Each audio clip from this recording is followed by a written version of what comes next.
सब लोग अच्छे हैं ना? नाश्ता पानी हो गया सबका? हाँ, तो आज के दिन के लिए तैयारी हो गई सबकी क्या?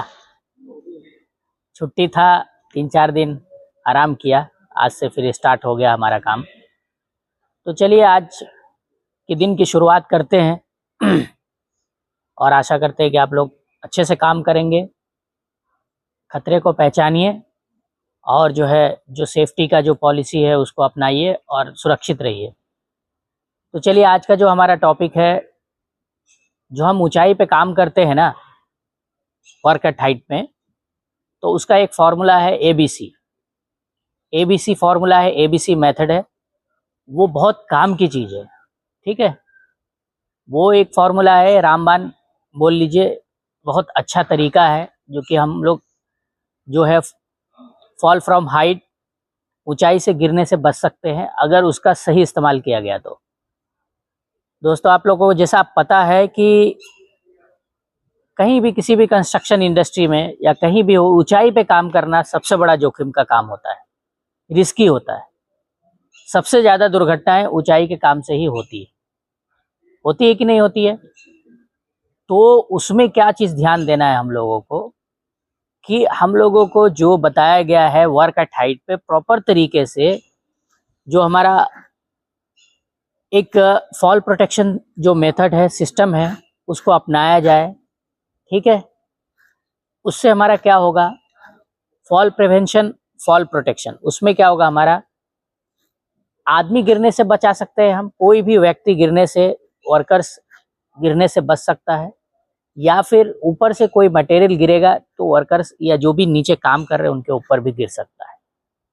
ऐसी कई घटनाएं हुई हैं, ऊपर से कुछ रॉड गिर जाना, ठीक है, या फिर ऐसी कोई भी चीजें गिरना, तो क्या होता है, उससे हेड इंजरी हो जाएगी, या कोई रॉड गिरता है तो सीधा सर के अंदर चला जाता है। आप लोगों को पता है, ऐसी घटनाएं कई हो चुकी है और रिसेंटली भी ऐसी घटना हुई है रिसेंट में। तो उसी के लिए एक फॉर्मूला बनाया गया एबीसी।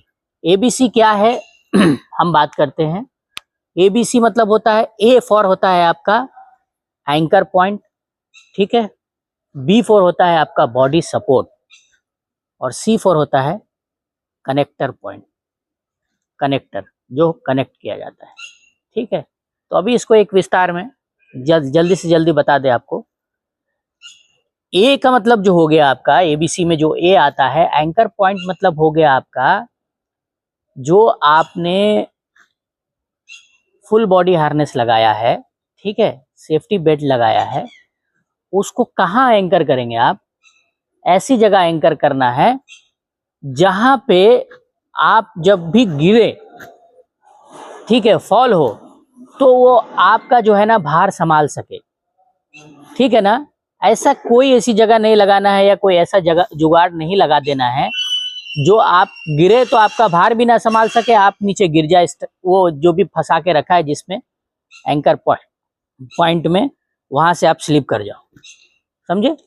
तो ऐसी जगह ए फॉर एंकर, ऐसी जगह एंकर करना है। वो हो सकता है आपका कोई कॉलम हो सकता है, आरसीसी कॉलम, या कोई बीम हो सकता है, या कोई स्ट्रक्चर हो सकता है परमानेंट। वैसी जगह में हमको अपना जो फुल बॉडी हार्नेस है, एंकर है, उसको एंकर करना है। कहाँ नहीं करना है वो भी ध्यान में रखना है। जैसे कोई जुगाड़ हो गया, जैसे आपका कोई रेलिंग हो गया, ठीक है, टेम्पोररी, ठीक है ना, या कोई ऐसा केबल हो गया जो कि टेम्पोररी है, उसमें फंसा दिया, तो कोई जुगाड़ वगैरह इसमें नहीं चलता है। तो ये चीजें ध्यान में रखना है कि नहीं है? इसमें देखिए एक कानून है, आपको बताया गया है इसके अंदर कितना स्ट्रेंथ होना चाहिए, ठीक है, कितनी मजबूती होना चाहिए। तो ओशास जो है ना, एक इंटरनेशनल स्टैंडर्ड है, उसका जो रिकमेंडेशन है उसने बताया है, और हमारा जो इंडियन स्टैंडर्ड है IS 3521 फॉल प्रोटेक्शन मेथड, उसने भी बताया है। ओशास क्या है, शॉर्ट में समझ लीजिए, occupational safety and health administration. ये क्या है, एक अमेरिका की फेडरल एजेंसी है जो कि कार्यस्थल पर अपना एक कानून बनाती है। ठीक है, पूरे वर्ल्ड में चलता है इसका कानून, ठीक है ना। उसके अकॉर्डिंग, उसके अनुसार कितना होना चाहिए भार? 5000 पाउंड या फिर 22.2 किलो न्यूटन। अब बात किया जाए कि ये तो हो गया आपको पाउंड में, इंटरनेशनल ये मेजरमेंट है, मेजर यूनिट है। अगर इंडिया में बात किया जाए कि इंडियन मेजर यूनिट कितनी होनी चाहिए, तो आपका 2264, ठीक है, केजी होना चाहिए। यानी कि आपको 2500 पकड़ के चलिए टन होना चाहिए लोड। कौन सा? एंकर, जहां पे आपने अपना फुल बॉडी हार्नेस का एंकर चूज किया है, उस पॉइंट को, उस बिंदु को कितना भार संभालने होना चाहिए? 2500 केजी। ठीक है, ये बात हो गई।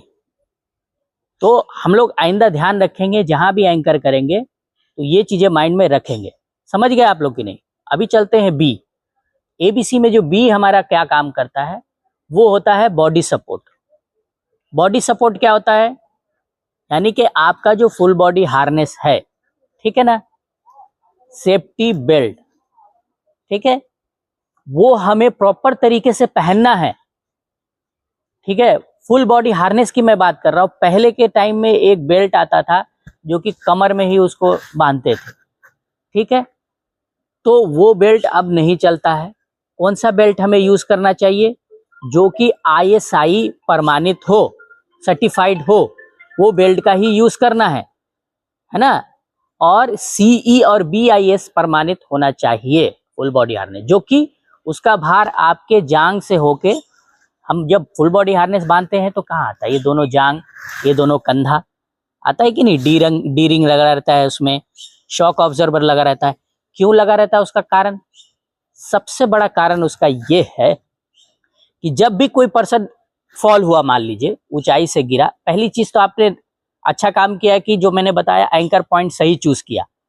जब बंदा कोई गिरता है नीचे, गिरने से पहले पहले जो शॉक ऑब्जर्वर का जो सबसे अच्छा काम क्या होता है, जो उसका भार होता है ना, उसके भार को क्या करता है, वो उसके वेट को 400 केजी कम कर देता है। जर्क, मेरी बात समझे? क्लियर है ना? जब वो बंदा गिरेगा नीचे तो शॉक ऑब्जर्वर का क्या काम होता है? 400 केजी टू 500 केजी उसके वेट को, जर्क को कम कर देता है। जिससे क्या होता है? उसका बोन फ्रैक्चर हो गया, उसके अंदर जो ब्लड सर्कुलेशन को रुकने से बचाता है। समझ रहे हो ना आप बात को?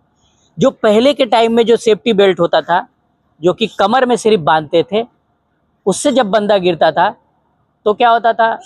या तो उसका बैकबोन, रीढ़ की हड्डी टूट जाती थी, या कोई बड़ा बॉडी का पार्ट चला जाता था, वो सेफ नहीं था।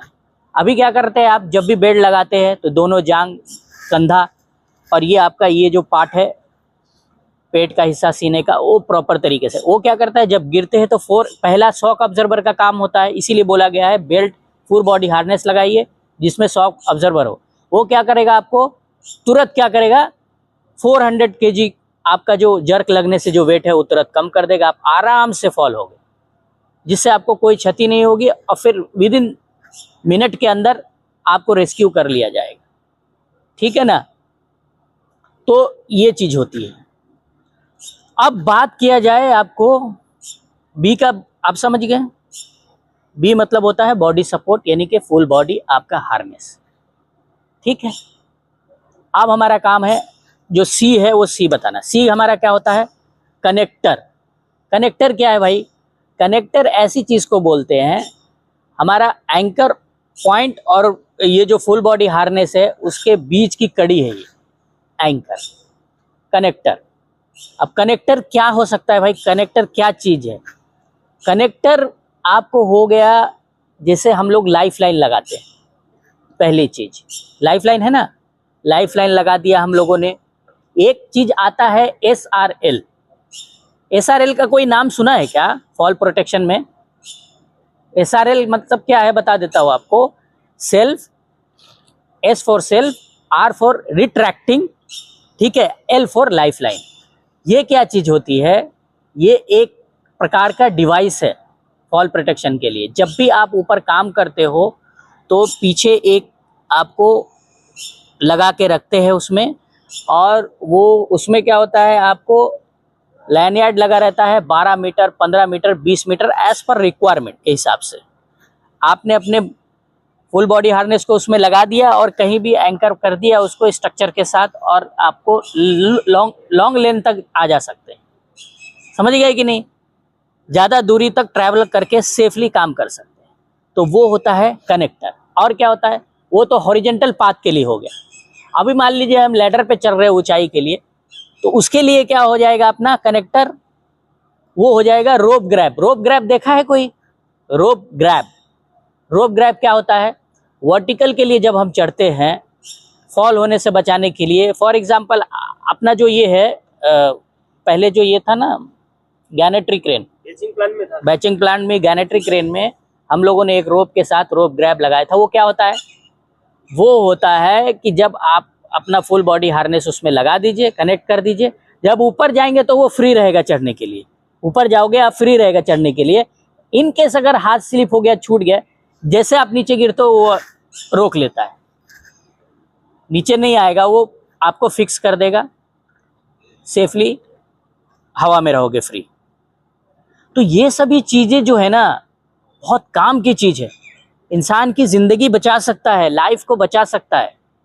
अगर हम वर्क एट हाइट में सही तरीके से अगर हम उस चीज़ को फॉलो करेंगे, सेफ्टी को, और ये जो ABC मेथड बताया हमने आपको, अगर इस चीज़ को फॉलो करोगे तो किसी की भी जान नहीं, हम लोग सुरक्षित रहेंगे। और सबसे बड़ी चीज़ है, बात को हम ख़त्म करते हैं, आपको एक चीज़ बताएंगे, ये जो भी चीज़ बताया आप सबको बताइए और इस चीज़ को इम्प्लीमेंट कीजिए, तभी फ़ायदा होगा। बता के, बोल के, ट्रेनिंग TBT में दे के कोई फ़ायदा है नहीं है। ठीक है ना? उम्मीद करता हूँ आप लोग इस चीज़ को फॉलो करेंगे ना? ठीक है, चलिए, थैंक यू, धन्यवाद।